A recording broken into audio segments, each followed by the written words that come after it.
August 12, 1944, Sandomierz Bridgehead, southern Poland.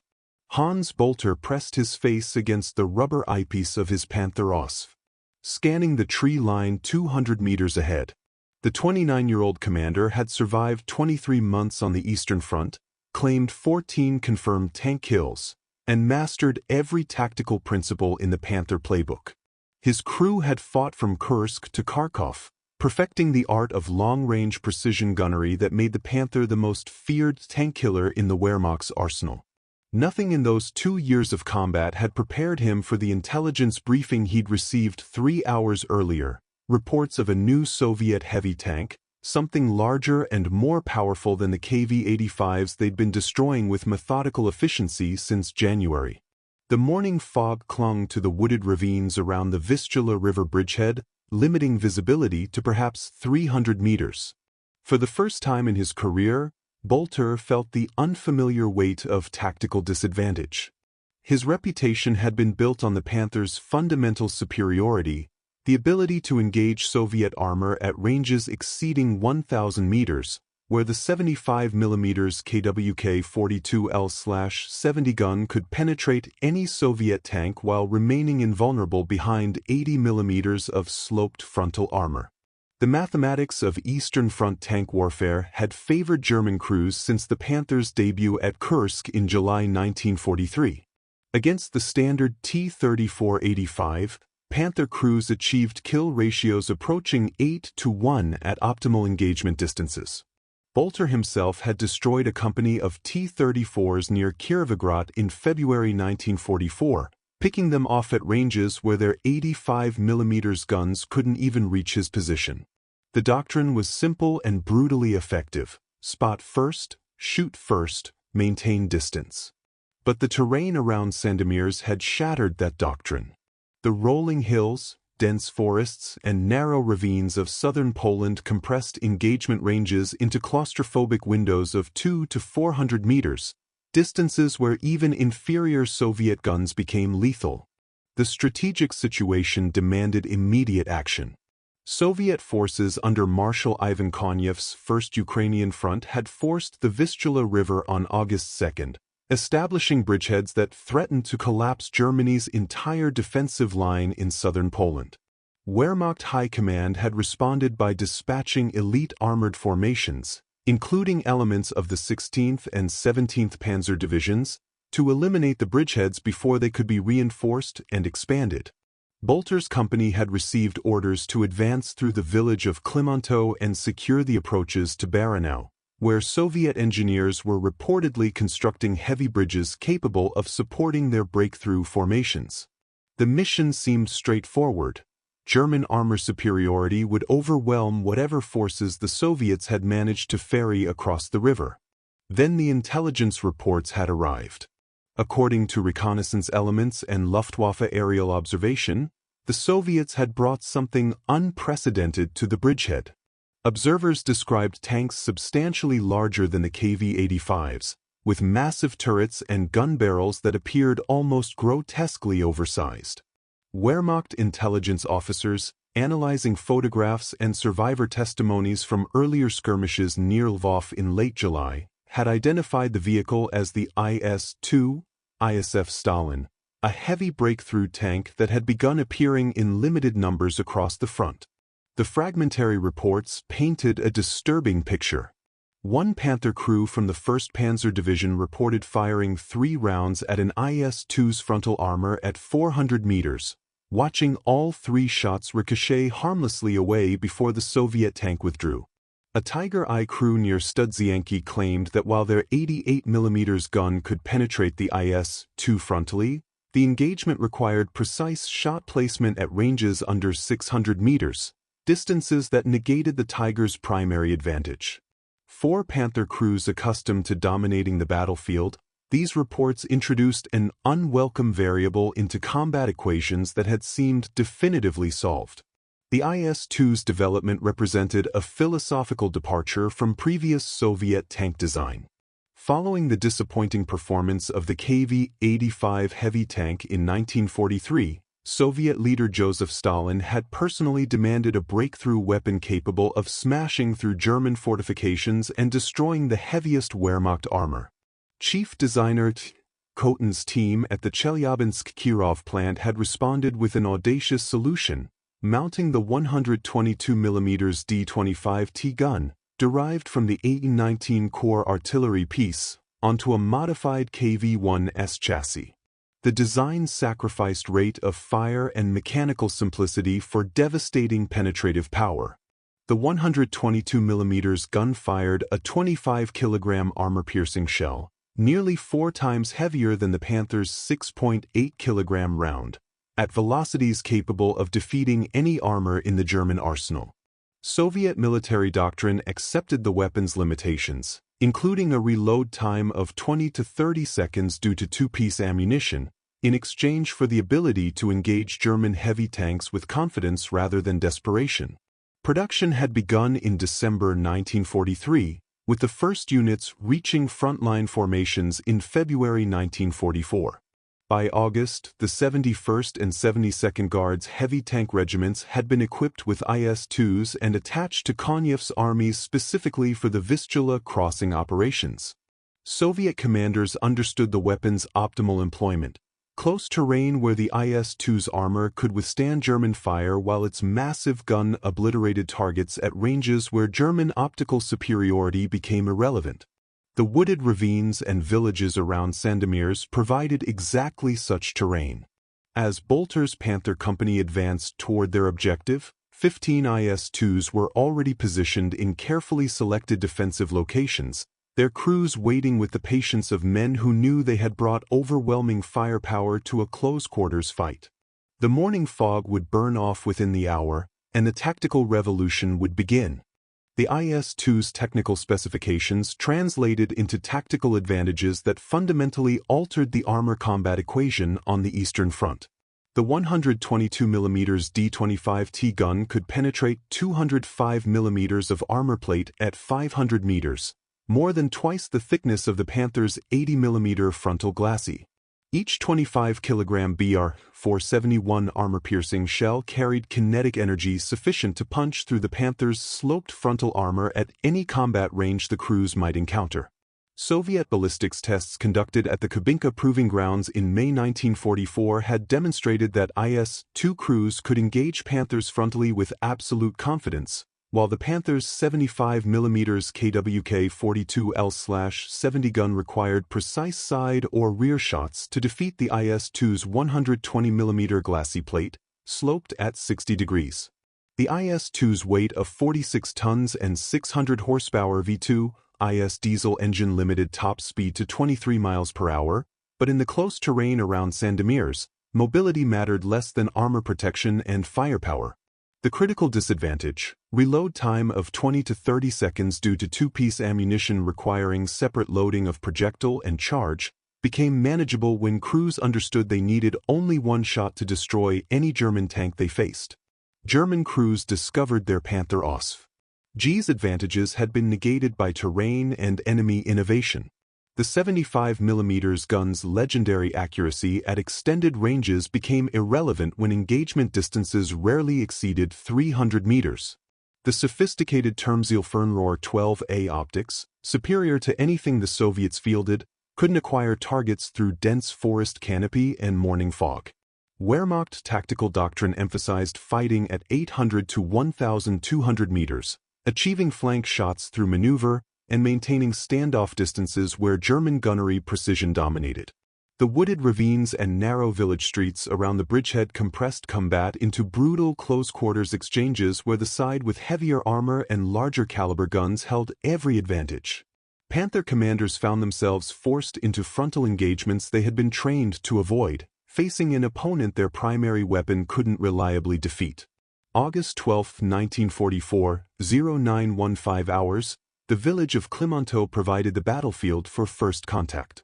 Bolter's 2nd Company, 16th Panzer Division, 4 Panthers in line formation, advanced along the main street toward the village square, their commanders scanning for Soviet defensive positions.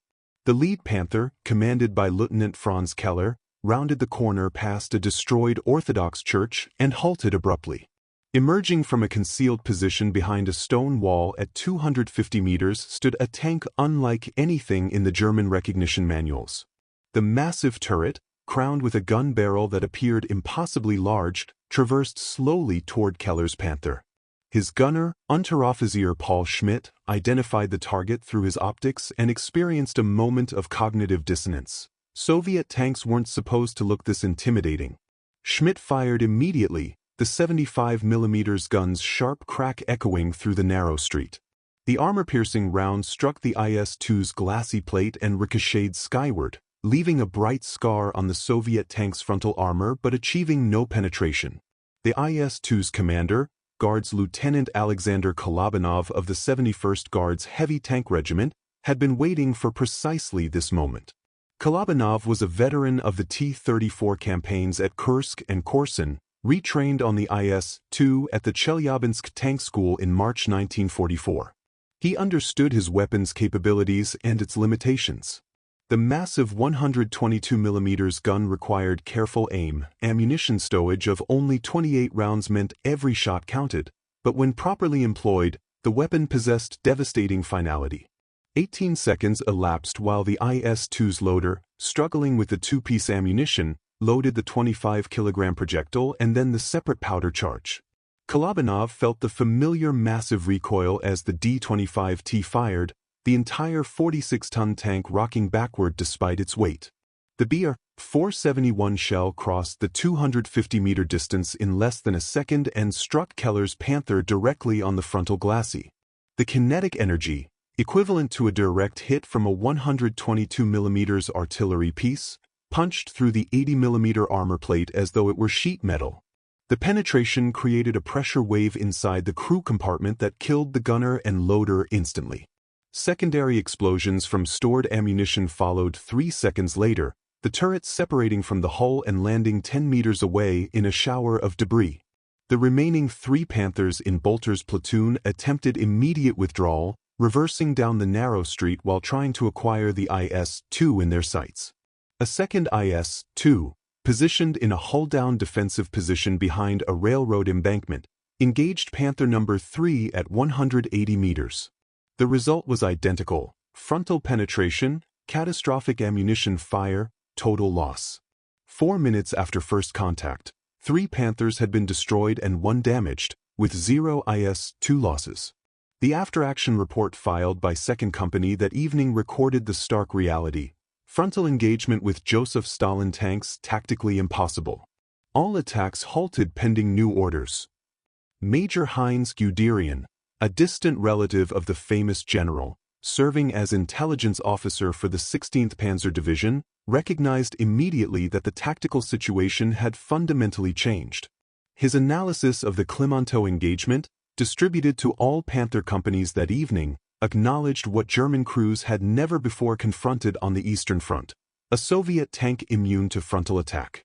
Guderian ordered immediate tactical modifications: flank attacks only, ambush positions emphasizing side armor shots, defensive positioning replacing aggressive advances. The psychological impact proved as significant as the tactical adjustment. For the first time since the Panther's deployment, German crews approached combat with fear rather than confidence, knowing that the 30-second window between IS-2 shots represented their only opportunity to maneuver for survival before 25 kilograms of steel obliterated their vehicle and everyone inside it. August 14, 1944, 0544 hours, the Baranau pocket represented the decisive engagement that would determine control of the Sandomier's bridgehead. Wehrmacht commanders had assembled elements of both the 16th and 17th Panzer Divisions, 23 Panthers supported by infantry and assault guns, for a dawn attack designed to eliminate the Soviet defensive positions and collapse the bridgehead before additional reinforcements could cross the Vistula. Failure meant losing the entire southern Poland defensive line and opening a direct route toward Krakow and the industrial heartland of Silesia. The 72nd Guards Heavy Tank Regiment had positioned 15 IS-2s in carefully selected hull-down positions along the ridge lines overlooking the approach routes, their commanders confident that the morning fog and close terrain would force German armor into engagement ranges where the 122mm guns' advantages became overwhelming. The German attack began in line formation, standard Panther doctrine emphasizing mutual support and overlapping fields of fire. Fog limited visibility to 150 meters, compressing the battlefield into a claustrophobic arena where technological superiority meant nothing and raw firepower determined survival. At 0557 hours, the lead Panther squadron, 6 tanks commanded by Hauptmann Werner Steinbach, crested a slight rise and identified IS-2 silhouettes at 180 meters. Steinbach, a veteran of 2 years Eastern Front combat with 11 confirmed kills, experienced the tactical nightmare every Panther commander now feared. The IS-2's occupied hull-down positions that exposed only their heavily armored turrets, while the terrain channelized German movement through narrow ravines that made flanking maneuvers impossible. His gunner acquired the nearest IS-2 in the Termziel-Fernrohr optics and immediately recognized the futility. Frontal turret armor at this range was impenetrable to the 75mm gun. The 30-second window that defined IS-2 engagement doctrine began its inexorable countdown. Steinbach's options collapsed to 2 impossible choices: fire at the IS-2's frontal armor knowing penetration was unlikely, or attempt to maneuver for a side shot through terrain that offered no maneuvering room. His training, his experience, every tactical principle he had mastered demanded finding the flank shot that would allow the Panther's superior gun to penetrate the IS-2's thinner side armor. The terrain denied him that option. The ravine forced his Panthers forward in a narrow column, each tank presenting its frontal armor to multiple IS-2 positions. At 0558 hours and 23 seconds, the lead IS-2 fired. The 122mm shell struck Steinbach's Panther directly through the glassy plate at the junction with the hull side. The penetration was catastrophic. The massive kinetic energy transferred through the armor created a pressure wave that killed the driver and radio operator instantly, while molten metal fragments from the penetration ignited ammunition stored in the forward hull. The Panther erupted in flames, blocking the ravine and trapping the following tanks in a kill zone. The engagement cascaded into systematic destruction. IS-2 crews, working with the disciplined precision of Guards units trained specifically for breakthrough operations, engaged targets in sequence. Each 20 to 30 second reload cycle brought another Panther under fire, and at ranges under 200 meters, the 122mm gun achieved near-perfect first-round kill probability. Panthers attempting to reverse down the narrow ravine collided with vehicles behind them, creating a traffic jam that turned tactical withdrawal into massacre. At 0612 hours, after 18 minutes of combat, 8 Panthers had been destroyed, 4 were damaged and abandoned by their crews, and Steinbach was dead in his burning command tank. The IS-2 regiment reported 2 vehicles damaged by hits to track assemblies and vision blocks. Both remained combat-capable. The retreat order transmitted across German radio nets carried the weight of tactical defeat and doctrinal collapse. Oberleutnant Hans Bolter, the protagonist who had entered the battle with confidence born from 2 years of Panther superiority, found himself in a damaged tank at 0614 hours, ordering his crew to bail out as the engine compartment began smoking from a near miss that had damaged the fuel system.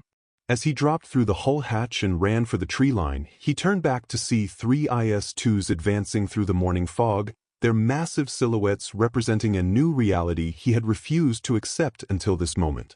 His notation in the company war diary that evening captured the psychological transformation. We brought the wrong tank to this fight. The Panther's advantages exist only at ranges this terrain denies us. Frontal engagement with Joseph Stalin tanks impossible, mission failure. The Sandomierz-Baranau bridgehead operation concluded on August 15 with the bridgehead firmly in Soviet hands and German armor losses exceeding 100 tanks of various types across the week-long battle. The Panzer divisions withdrew to defensive positions and never recovered their combat strength. The tactical adaptations that followed reflected both sides' understanding of what the engagement had revealed. German doctrine shifted entirely to flank and ambush tactics, with explicit orders prohibiting frontal engagement with IS-2s at any range. Soviet employment evolved to use IS-2's as breakthrough spearhead elements in close terrain, supported by infantry and lighter tanks for exploitation. The Vistula-Oder offensive that would carry Soviet forces to Berlin began from the bridgehead the IS-2's had defended. Western Allied intelligence reports on the 122mm gun's performance influenced post-war heavy tank development, while German engineers accelerated King Tiger deployment in a futile attempt to regain armored superiority. The IS-2 service record extended far beyond Sandomierz. In Berlin during April 1945, IS-2's served as urban assault weapons, their 122mm guns demolishing fortified buildings and bunkers. Post-war employment continued through the Korean War and Middle East conflicts into the 1970s, with the basic design proving remarkably adaptable. 4 Panther crews who faced them in the wooded ravines of southern Poland. Those 30 seconds before the 122mm gun fired represented an eternity of realization that technological advantages meant nothing without tactical opportunity, that armor superiority had definitively passed to the Red Army, and that the war they believed they were winning had already been lost.